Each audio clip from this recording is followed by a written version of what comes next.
আওয়ামী অপশাসনের বিরুদ্ধে জুলাই আন্দোলন কোনো দল বা ব্যক্তির একক নয়, এটা সবার বলে মন্তব্য করেছেন বিএনপির ভারপ্রাপ্ত চেয়ারম্যান তারেক রহমান। শহীদদের আত্মত্যাগে পাওয়া ফ্যাসিস্ট মুক্ত বাংলাদেশকে নতুন করে গড়ে তুলতে আহ্বান জানান তিনি। তার সহধর্মিণী ডাক্তার জুবাইদা রহমানের বাবা ও সাবেক নৌবাহিনী প্রধান রিয়ার অ্যাডমিরাল মাহবুব আলী খানের ৪১তম মৃত্যুবার্ষিকী উপলক্ষে আলোচনা সভা ও দোয়া মাহফিলে এ কথা বলেন তারেক রহমান।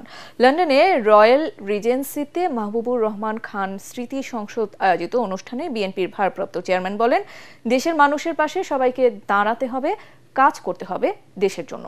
স্বৈরাচার মুক্তির আন্দোলনে সারা বিশ্বের বাংলাদেশি প্রবাসীদের ভূমিকার প্রশংসা করে তাদের প্রতি ধন্যবাদ ও কৃতজ্ঞতা জানান তারেক রহমান। এ সময় লন্ডন বিএনপির নেতারা ও ডাক্তার জুবাইদা রহমান উপস্থিত ছিলেন।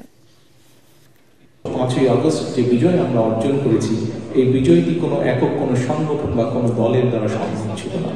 সমাজের সর্বস্তরের মানুষ, প্রত্যেকটি শ্রেণী পেশার মানুষ রাজপথে নেমে এসেছিলেন বলেই এই আন্দোলনটি সফল হয়েছে। বাংলাদেশ স্বৈরাচার মুক্ত হয়েছে।